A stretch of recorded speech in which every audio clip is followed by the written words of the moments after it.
¿Qué tal? ¿Cómo están? Me da muchísimo gusto iniciar otro podcast de Estudio 69 y me da muchísimo gusto tener con nosotros aquí al doctor Rodolfo Dirso Minjares, que entre otras cosas, la medalla de honor en ciencias, medalla Alfonso L. Herrera como científico distinguido, la medalla al mérito en investigación y educación de la Asociación Internacional de Biología Tropical, la medalla presidencial Miguel Alemán por su destacada labor en ecología y problemas ambientales en la Ciudad de México, la medalla Luis Cifuentes de la Federación Mexicana de Biólogos en el área de investigación en Puerto Vallarta, el premio de la Fundación de BBVA, Fronteras del Conocimiento, y además es miembro de la Academia Nacional de Ciencias de los Estados Unidos y actualmente desarrollas tu trabajo como investigador en la Universidad de Stanford, doctor Rodolfo Dirso. Muy buen día, gracias. Tuve que sacar cuaderno y celular para mencionar algunos de tus reconocimientos, doctor.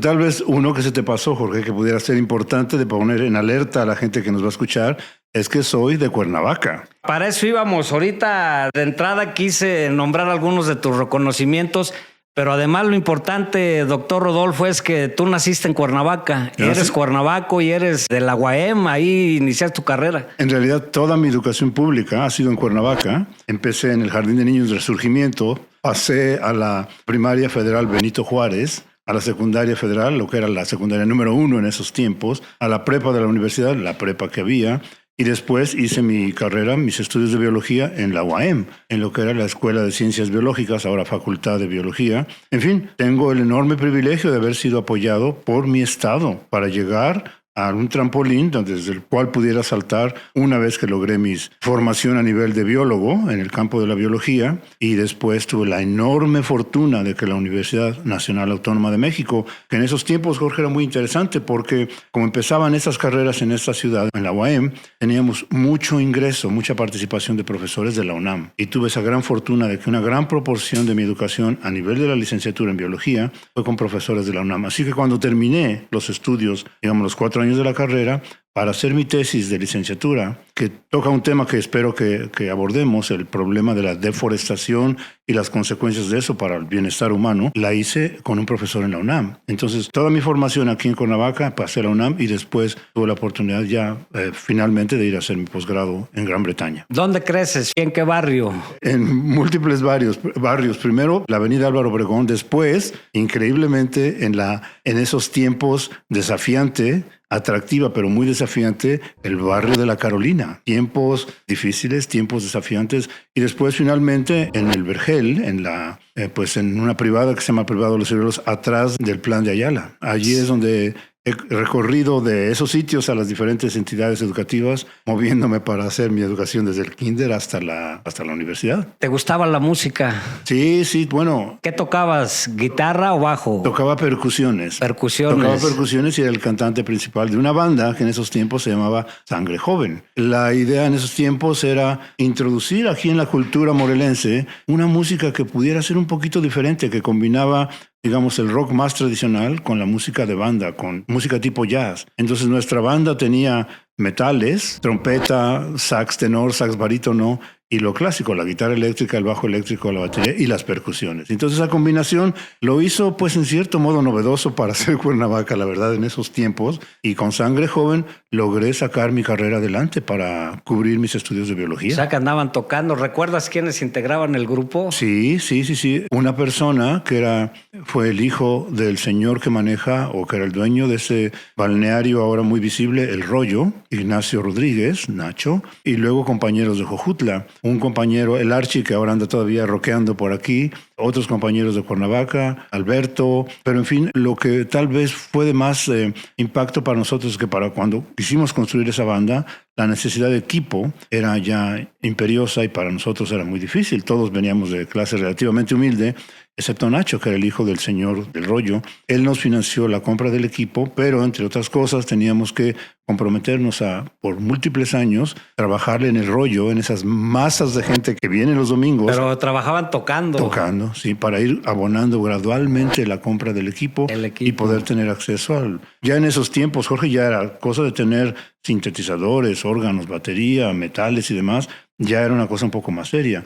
Después se vino una encrucijada verdaderamente compleja, que era, estaba yo terminando mi carrera de biología con muchas opciones y más que nada una fascinación por meterme a esa área, y por otro lado que la banda ya tenía un cierto nivel de prestigio y demás, y entonces, ¿qué decisión? ¿Seguir con la banda, seguir haciendo música o tomar la carrera de la biología?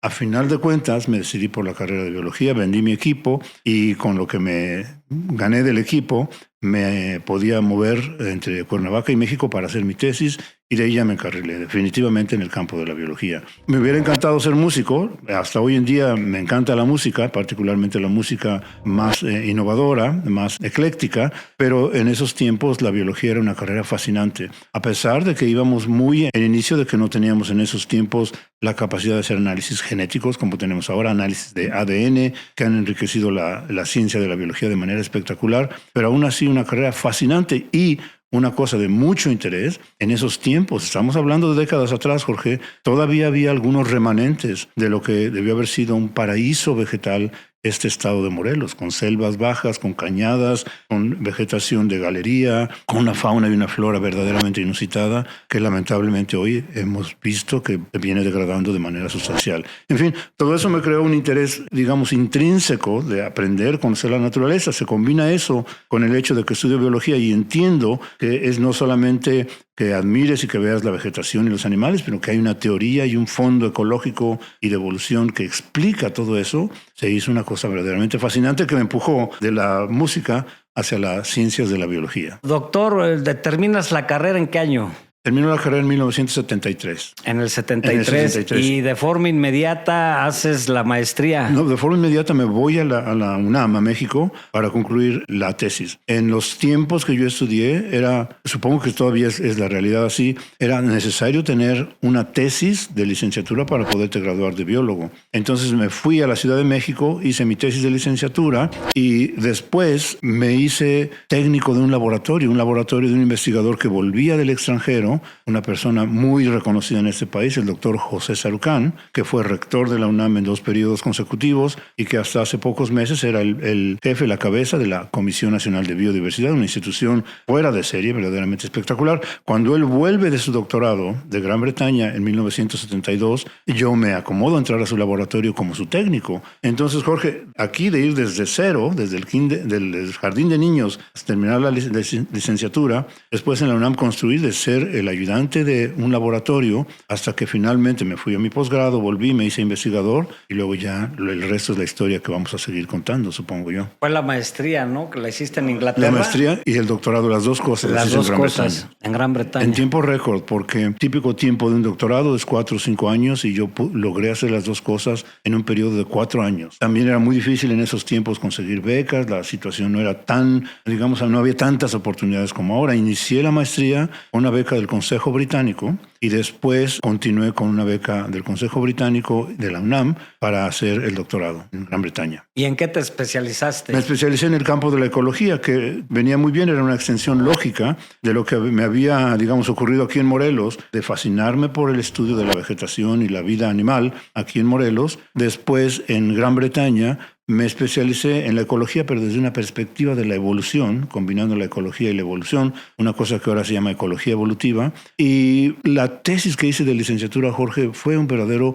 parteaguas, incluso que definió los temas de mi investigación de maestría y doctorado y después de lo que he venido haciendo. No sé si cuándo habrá tiempo en esta conversación de tocarlo, pero para mi tesis de licenciatura me enfoqué a hacer un trabajo que hoy en día tiene una repercusión enorme. Es analizar el estado de la vegetación, incluyendo el estado de conservación y la no conservación, es decir, la deforestación, que ocurría en esta unión de los estados de Michoacán, Guerrero y México en la cuenca del río Cutzamala. Todo mundo en esta conversación debe conocer de qué estamos hablando. La cuenca del río Cutzamala, crucial para el suministro de agua en calidad y cantidad para el Valle de México, incluso más allá del Valle de México. En esos tiempos, Jorge, existía ya una secretaría del gobierno federal, la Secretaría de Recursos Hidráulicos, que detectó que la represa del Cutzamala y algunas represas adyacentes tenían un problema serio, el asolvamiento. Es decir, se van acumulando sedimentos, chocan contra la pared de la represa e impiden que la represa funcione como debería funcionar.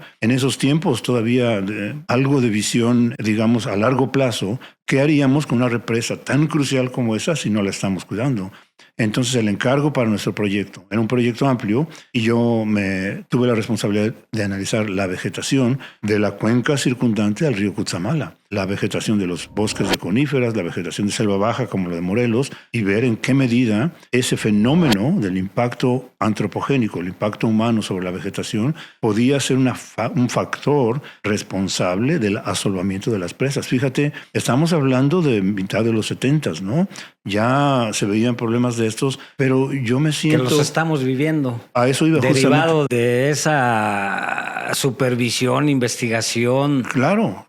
Que ahora estamos padeciendo la crisis de agua. Derivado de esas situaciones que empezamos a detectar esas décadas atrás y que por razones de múltiples, sociales, económicas y verdaderamente de gran peso, políticas, dejamos mucho en desdén. ¿Cuándo empezamos a escuchar del cambio climático décadas atrás y cuándo empezamos a hacer las cosas? Y no es hasta ahora. En fin, todos estos legados que hemos tenido digamos como de alertas que empezamos a percibir. Te estoy hablando de mi tesis de licenciatura a mitad de los 70s, descubrir ese fenómeno de la deforestación con impacto sobre una represa tan crucial como la del Cutzamala y que tengamos que padecer hoy en día problemas de agua por yo diría que una conjunción de fenómenos, incluyendo la negligencia y la falta de visión a largo plazo de lo que estos problemas ambientales pueden significar para la sociedad actual. Hemos tomado la actitud, Jorge, de no hacer el gasto, de no hacer el esfuerzo y prevenir el problema y dejarlo a que después se vuelva un problema que tengas que curar de manera mucho más radical. Es un poco parecido al enfoque de la salud humana, de la medicina. Sería fantástico para toda la población que tuviésemos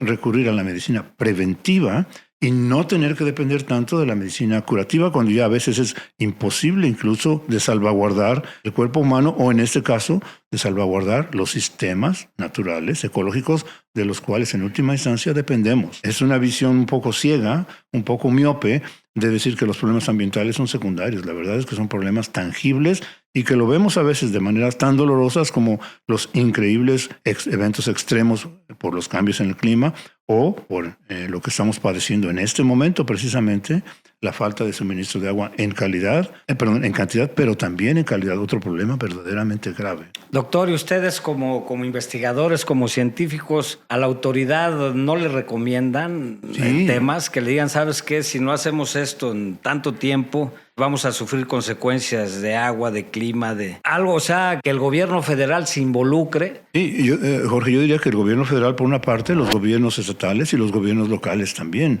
El problema que yo veo con eso es que es difícil realmente acceder para un investigador científico a que la voz llegue, percole, alcance a los escritorios de los grandes tomadores de decisiones. En parte es una cosa histórica. La ciencia ha tenido un poco de desdén en nuestro país. Por otro lado, la investigación ecológica tiene muchos aristas que la jalan en diferentes lados.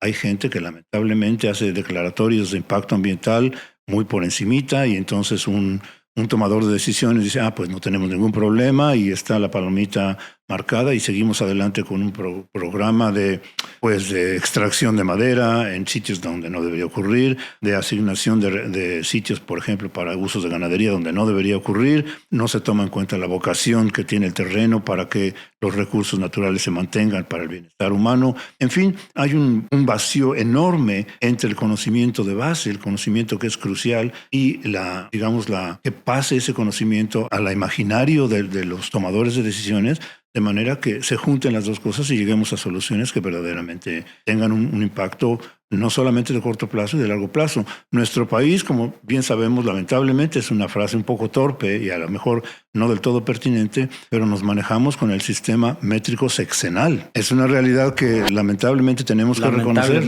Tenemos que reconocerlo. Recientemente la Asamblea General de la ONU calificó de mucho interés internacional el tema de la Agenda 2030. Sí. Entre ellos, viene incluido el tema de la pobreza, de derechos humanos, pero también viene el tema el tema del ambiente, del cuidado de los recursos naturales, que se supone que esa agenda o la asamblea define a la mayoría de las naciones del mundo operación económica para resarcir los temas que tú estás diciendo tan graves. ¿Sí? ¿Ustedes cómo detectan o cómo saber qué país le entra y qué país no? ¿Qué país tiene interés y qué país no? Existen dentro de la Organización de las Naciones Unidas, existe una bitácora de países que se basan en convenios. Uno que va a ser muy reconocido por la gente que nos escucha, el famoso Convenio de París al respecto del cambio climático, ¿no? Entonces se junta la comunidad científica, traen representaciones, delegaciones de los gobiernos de los diferentes países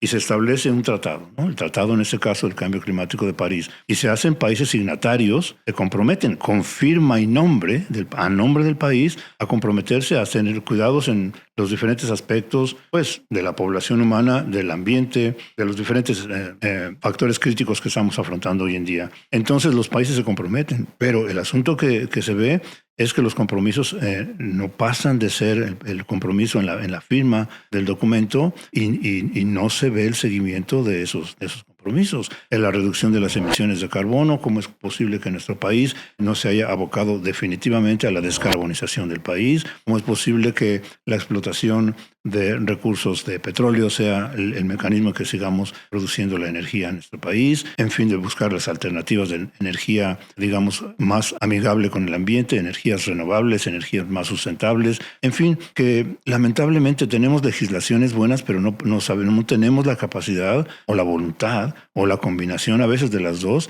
de ejercerlas y llevarlas a la práctica, de llevarlas realmente a lo que el papel dice. Tenemos a nivel global legislaciones muy buenas. Hay pues esta legislación del cambio climático. Hay una convención de biodiversidad, la CBD, y los países se comprometen a seguirla.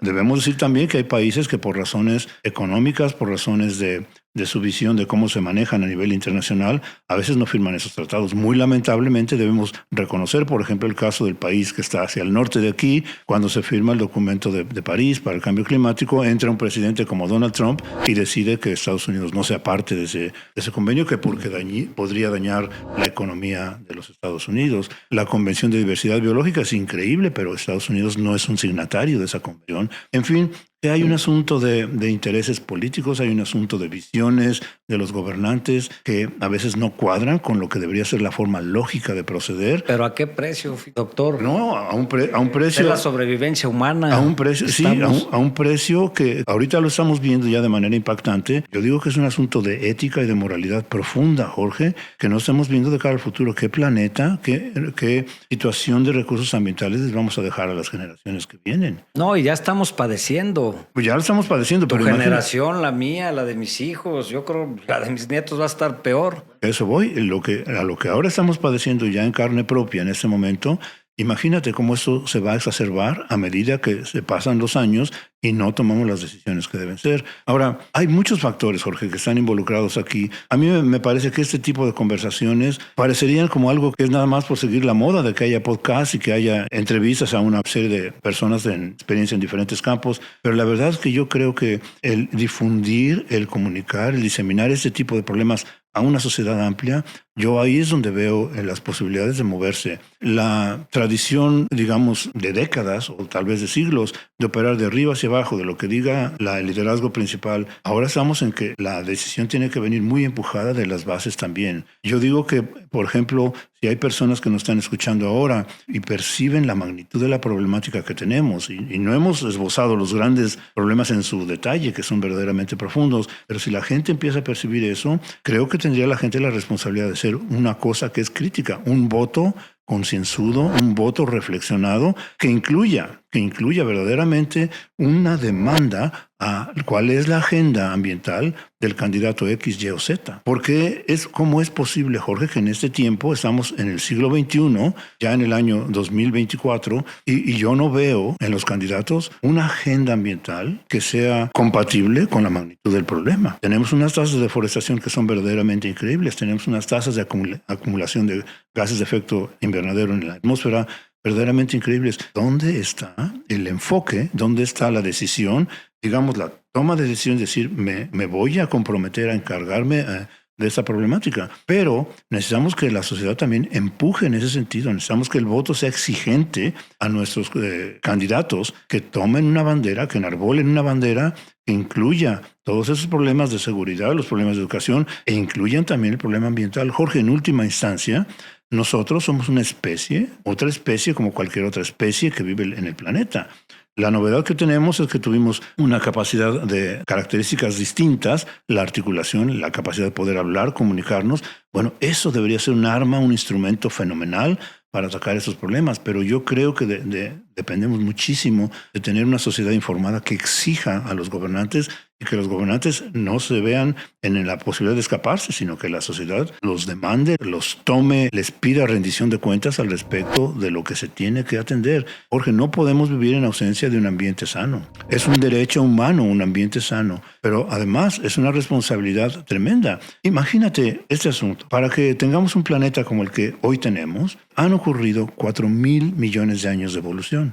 O sea, es un legado planetario, es un fenómeno planetario de una magnitud que es muy difícil de percibir. Nunca antes en la vida de este planeta, que son 4.000 millones de años, había habido tal riqueza natural como la que hay ahora. Millones de especies de plantas, animales, microorganismos, muchos de ellos benéficos, alimentos, medicinas, recursos de sustento, y los estamos desperdiciando. Es más, los estamos empujando en la dirección contraria, en desaparecerlos. Desafortunadamente, porque también quienes deberían de aplicar esas políticas públicas, como es el gobierno, en lo que está pasando con el Tren Maya, ¿no? De todas las millones de hectáreas que se han tenido que deforestar. Que se han tenido que desforestar. Los cenotes. Los cenotes, que ese es otro problema, el tema de la fauna. El tema de la fauna. Una frase tuya, la defaunación, sí, que va de la mano con la deforestación. Exacto, que los científicos tenemos la responsabilidad de transmitir esta información, pero también tenemos la responsabilidad de difundirla lo más posible y luego que la gente entre en el imaginario de la sociedad ampliamente,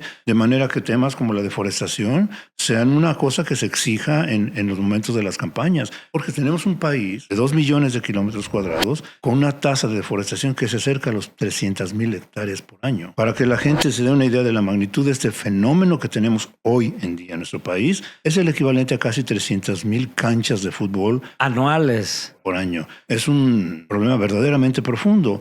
El problema es que podemos hacer una analogía un poco simplista. Imagínate que tú estás subido en un árbol y estás sobre una rama y por razones de que te da un capricho empiezas a cortar la rama y tú estás sobre la rama. Bueno, esa analogía es medio torpe, pero eso es lo que estamos haciendo. Tenemos un país riquísimo en diversidad biológica, un país riquísimo en recursos, pero a la vez un país desafiante. 50% de nuestro país corresponde a lo que serían zonas áridas y semiáridas, de por sí zonas que tienen poca precipitación. Otro 50% o 40% en buenas condiciones de agua. ¿Dónde están los problemas de deforestación? En las zonas que tienen esas características forestales todavía. Los problemas de las zonas áridas y semiáridas que deberíamos estar cuidando de manera espectacular porque van a ser las más impactadas por el cambio climático, las tenemos en abandono. La ganadería extensiva en vez de la ganadería bien diseñada, ganadería regenerativa, no se toma en cuenta. Secretarías que no se articulan entre ellas para la que tiene que ver con la responsabilidad del agua y del ambiente, de la Comisión Nacional de Forestales, la Comisión Nacional Biológica. ¿Dónde está esa articulación que requeriríamos? Y Jorge, no es un asunto imposible. ¿La falta de lluvias tiene que ver con la deforestación? La falta de lluvias tiene que ver con la deforestación. Imaginemos ese fenómeno. Las plantas, cuando transpiran, lanzan vapor de agua. Entonces corta esa vegetación, esa fuente de vapor de agua, la estamos cortando. Otro asunto que tiene que ver con la deforestación y con el cambio ambiental más sexy que todo el mundo reconoce, el cambio climático. Bueno, cortemos la vegetación, como lo estamos haciendo a la tasa de 300,000 hectáreas por año.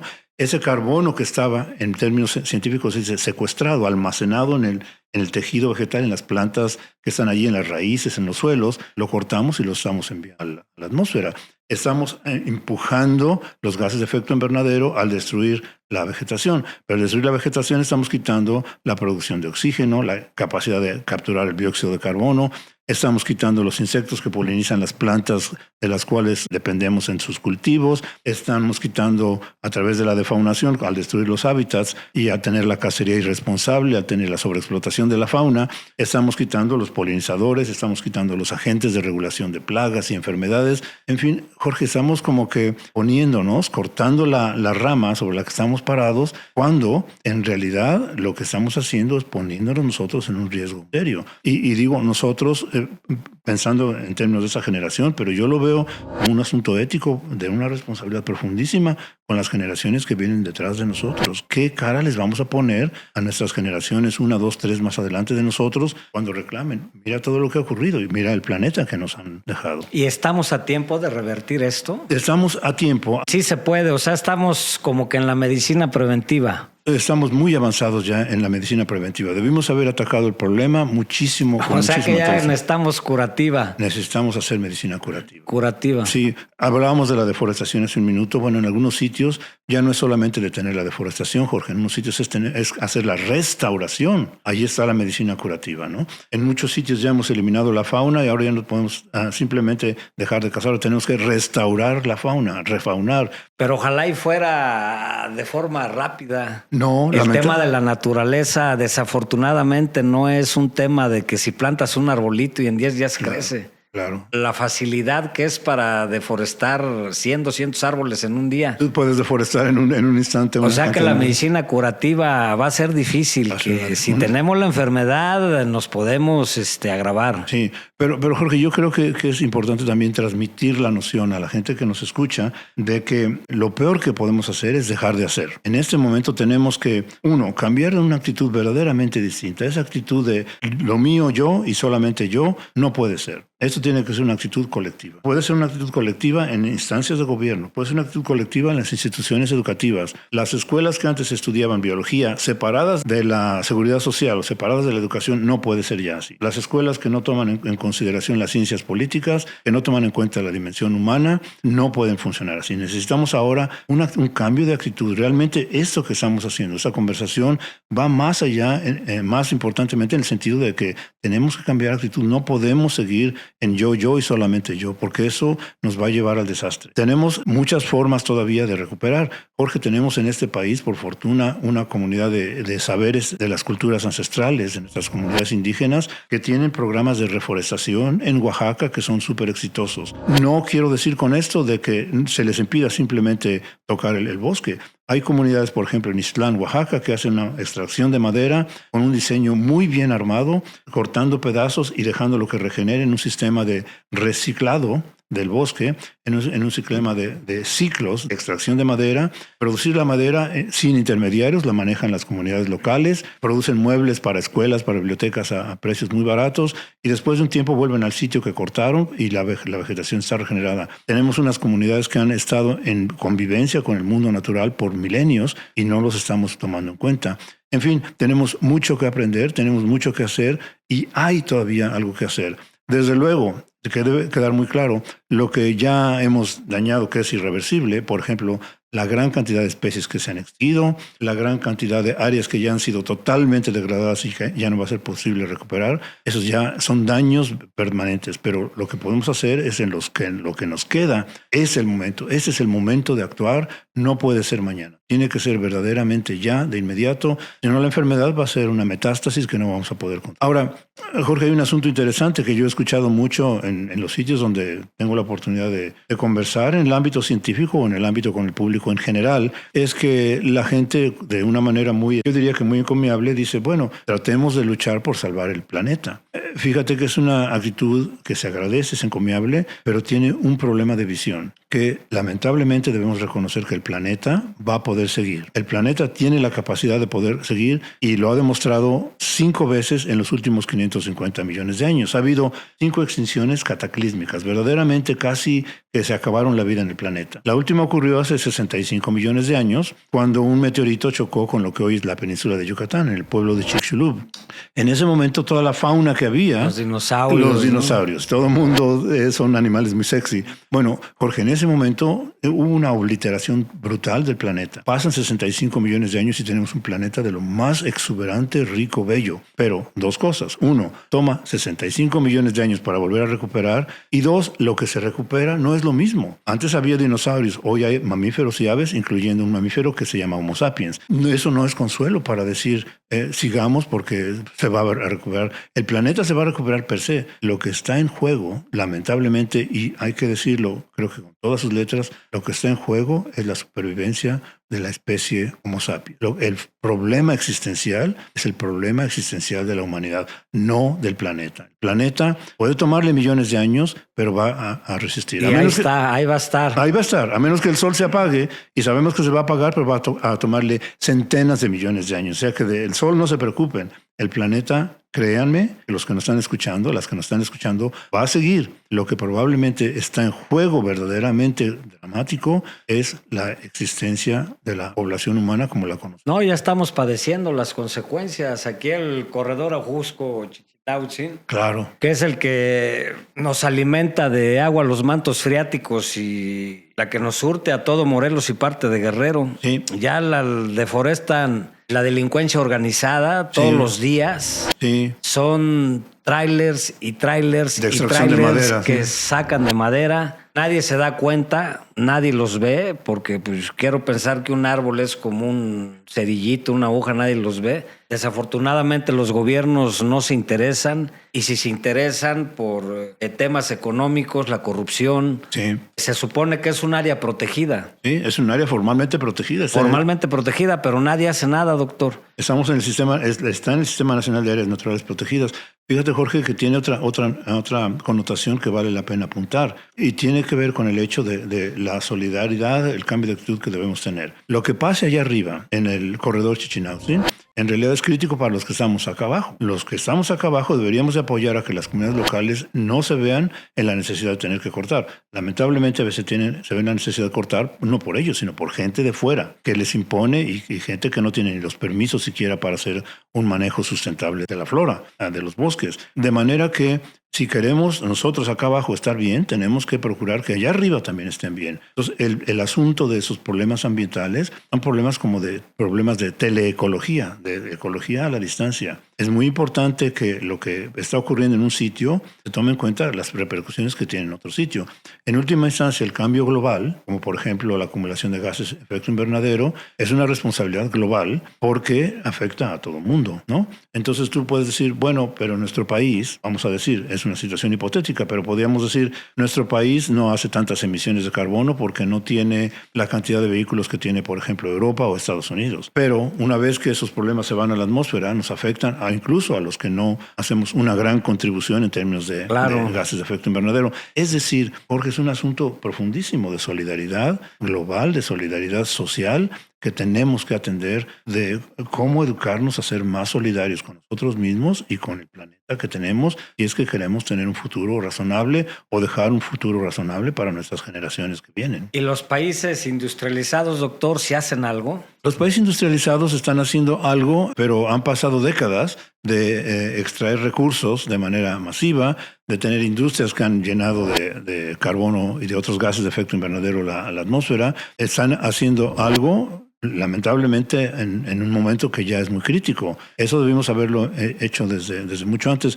Pero eso apunta a un problema interesante, Jorge. Países como el nuestro todavía tienen mucha oportunidad de hacer algo. Lamentablemente no podemos imaginarnos que vamos a tener un nivel de desperdicio como el que ocurre, por ejemplo, en Europa. No vamos a tener un estándar de vida como una persona que hace mucho desperdicio, que tira la comida en un país del norte, en Canadá, Estados Unidos, en Europa. Tenemos que tener dos cosas que hay que atacar. Uno, la equidad. Jorge, en este momento, la cantidad de alimento que se produce hoy en día, el día de hoy, alcanzaría para alimentar a todas las personas del planeta, todas las personas, en Gaza, en Etiopía, en todo el mundo. No ocurre eso. ¿Por qué? Por la inequidad. Unos países tienen exceso, otros países no tienen nada, y por el tremendo desperdicio. Hoy en día debemos, probablemente de esa comida que se produce hoy en día, una proporción muy alta, probablemente de alrededor del 35%, se va a desperdiciar. ¿Cómo es posible que sostengamos un planeta así? A la tasa que estamos de desperdicio y de inequidad, en este momento ya requeriríamos tener 1.7 planetas Tierra para poder sustentarnos. Que la gente que nos está escuchando, imagínese la magnitud del desafío que tenemos enfrente. Tendríamos que multiplicar los recursos del planeta Tierra varias veces para poder sostener una sociedad tan desperdiciadora. Doctor, el año pasado te dieron un reconocimiento aquí en el Ayuntamiento Cuernavaca. Sí. Y pasabas unas gráficas que le llamaron mucho la atención a la gente que ahí estuvo, los regidores, gente del ayuntamiento, gente de prensa. ¿Cómo estaba Morelos en los 70s? Sí. ¿Y cómo está ahora, y se veía claramente cómo va comiendo el tema de las áreas verdes. No hablabas de las selvas. De las selvas secas que había en ¿Cómo está Morelos, doctor? Lamentablemente, es una cosa que vale mucho la pena puntualizar en el detalle. Las tasas de deforestación han venido de manera dramática a partir de los años 80 e incluso tal vez un poco antes de los años 70, son unas deforestaciones altísimas. En esas figuras se puede ver como lo que era cobertura de las selvas bajas que hay en este estado y también de los bosques arriba, en el corredor, cómo se han venido degradando. Ahora, si la gente ve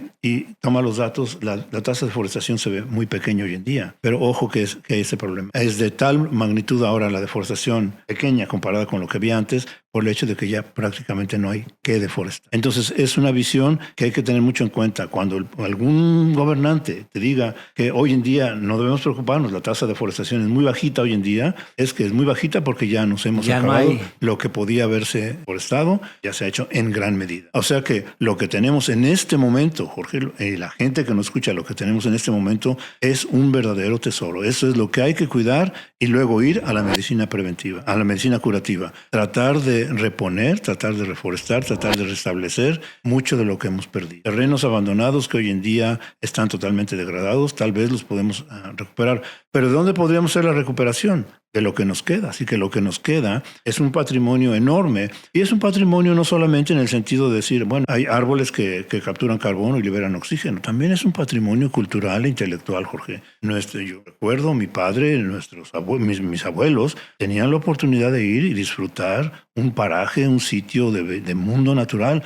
Hoy en día se sabe a ciencia cierta, es inequívoco, Jorge, que una mentalidad mejor, un desarrollo psicológico más adecuado ocurre cuando tienes cierto nivel de contacto con la naturaleza.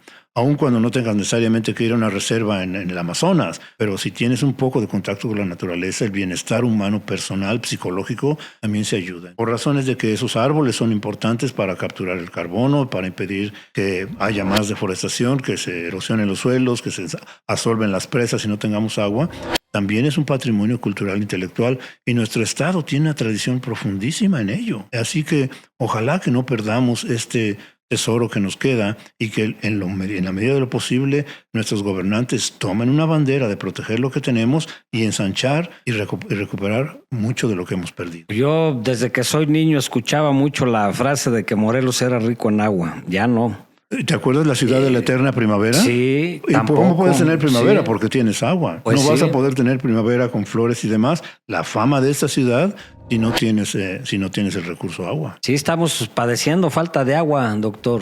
El ayuntamiento, los gobiernos no han sido capaces de resolver ese problema, pero yo creo que no es la parte técnica de que las bombas sirvan, eso ya no hay agua. Los mantos acuíferos están contaminados, el crecimiento urbano está desmedido, no hay control. Sí. No hay una política pública que controle ese tema. Esa política pública, hoy en día debemos de aprender las lecciones del pasado. No puede ser una política pública de corto plazo. Fíjate, yo tengo la impresión, en los años de mi vida en este país, tengo la impresión de que después de la administración de López Portillo, yo tengo la impresión de que nuestro país, a nivel federal, como esfuerzo nacional, con gobiernos a nivel federal, no ha hecho una inversión de la magnitud que se requiere para cuidar nuestro recurso hídrico. Los túneles que dirigen el agua se filtran, se pierde, se desperdicia una cantidad enorme de agua. Brutal de agua, sí.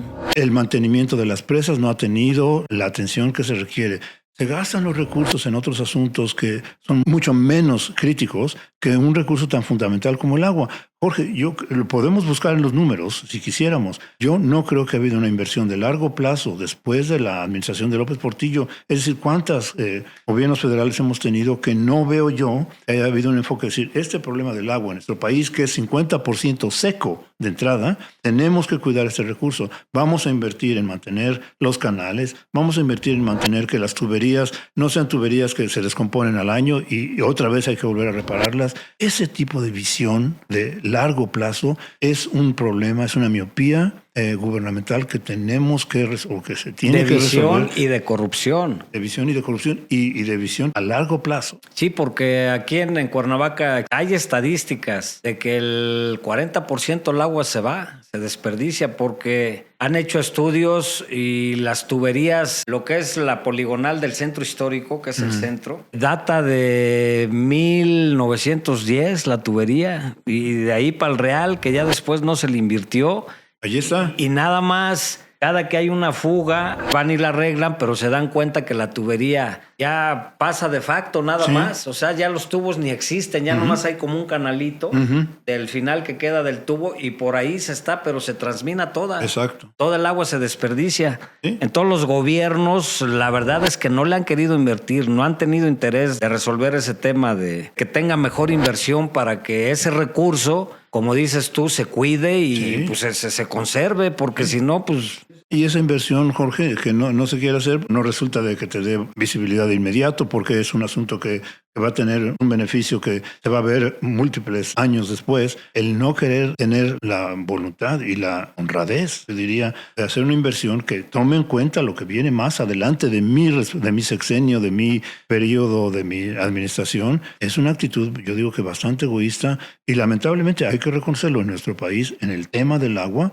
esa es una inversión que se ha dejado verdaderamente de lado con una visión muy miope que ahora estamos padeciendo los problemas de no haberse tomado en cuenta. Pero, Jorge, ese es el momento de que ahora hay que cubrir todas esas necesidades, hay que cubrir esas exigencias que se tienen que tener de cara al futuro, porque las generaciones que vienen detrás de nosotros cada vez va a ser peor para ellos. Pues ahorita estamos cruzando por un proceso electoral. La verdad es que ninguno de los candidatos, hay dos fuertes, que es el Partido Morena en coalición con el PT y el Partido Más y el PRI, PAN, PRD, que son dos candidatas formales, que podríamos decirle las más fuertes. Ninguna de las dos, yo he escuchado que tengan un plan o un proyecto serio sobre el tema de ambiental. Los presidentes municipales ni para pedírselos porque no saben. La verdad es que los partidos políticos han sido muy pobres en el tema de elegir perfiles adecuados para que asuman las presidencias municipales, las diputaciones.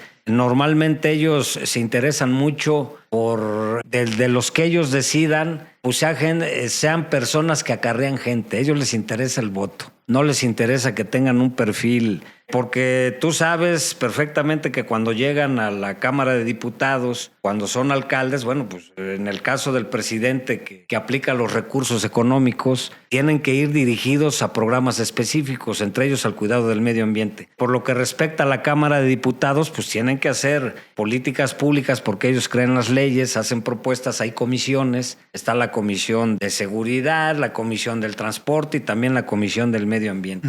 Pues resulta que los que siempre encabezan todas esas comisiones fue Obrero, no por demeritar el trabajo, cualquier trabajo es digno, pero no saben, doctor, no aterrizan el tema ni en seguridad, ni en medio ambiente, ni en salud.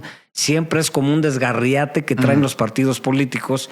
Y ojalá que ahorita en este proceso electoral, pues ya los gobernantes se preocuparan por esos temas. Pues Jorge, utilicemos este espacio y este foro para pedirle a estos gobernantes que están ahora en vísperas de ser elegidos que por favor tomen en consideración toda esta problemática. Tienen una oportunidad aquí para lucirse, señoras y señores. En este momento, si ustedes toman cartas en el asunto y realmente hacen un plan definitivo de poner atención a esta problemática de manera articulada en el espacio y en el tiempo, esto puede ser que pongan ustedes en alto la bandera de la responsabilidad que tenemos de cuidar nuestros recursos naturales. En el caso del ambiente, Jorge, ahora todas estas personas que están candidateándose, ojalá que tomen la invitación, que tomen el desafío y también que la gente no tiene que irse a pelear a golpes, podrían tener la opción de que si se les da la oportunidad de expresarse, pidan a estos gobernantes cuál es tu agenda de cuidado ambiental, cuál es tu agenda de poner atención a esos problemas que vienen detrás de nosotros y que vienen para afectar a nuestras generaciones. Este es un momento que les puede convenir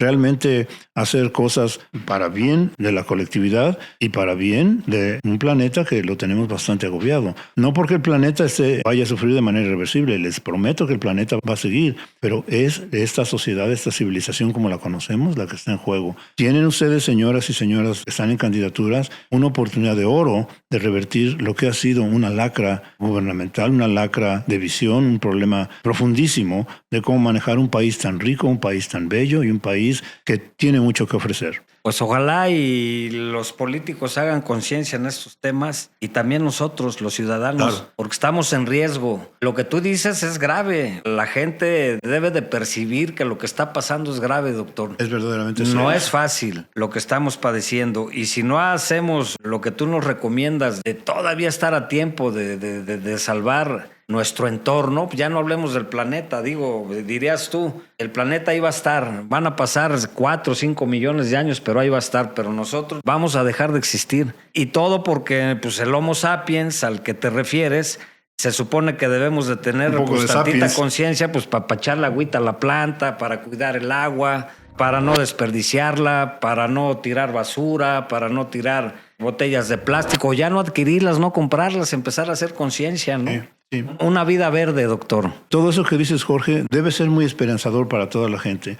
Hay mucho que se puede hacer empezando desde la casa. Tomar una ducha, un regaderazo que no dure media hora, por favor. Sí, no, pues en un estado como este. Lo que se talla uno. Exacto, ser muy cuidadoso con eso, con el cuidado de la basura. La basura es un problema verdaderamente profundo. El cuidado de la educación, el cuidado de los niños, el inculcar en los niños la protección al medio ambiente. Los maestros que nos escuchan, que se solidaricen con esta campaña, con esta responsabilidad que tenemos de que las ciencias naturales sean parte también de sus currículos educativos, de que la solidaridad entre personas a nivel comunitario sea un mecanismo en que podamos nosotros tomarnos de la mano y surgir adelante. Hay mucho que hacer, empezando desde la casa propia y luego a nivel planetario, antes de que sea verdaderamente tarde. Pues doctor, te agradecemos que nos hayas acompañado y que nos hayas aceptado esta charla y esta plática tan propositiva y tan importante, ¿no? Para hacer conciencia en la gente de que ya debemos de ponernos las pilas para cuidar nuestro entorno. Así es. Gracias. Te agradezco mucho. Placer. Gracias.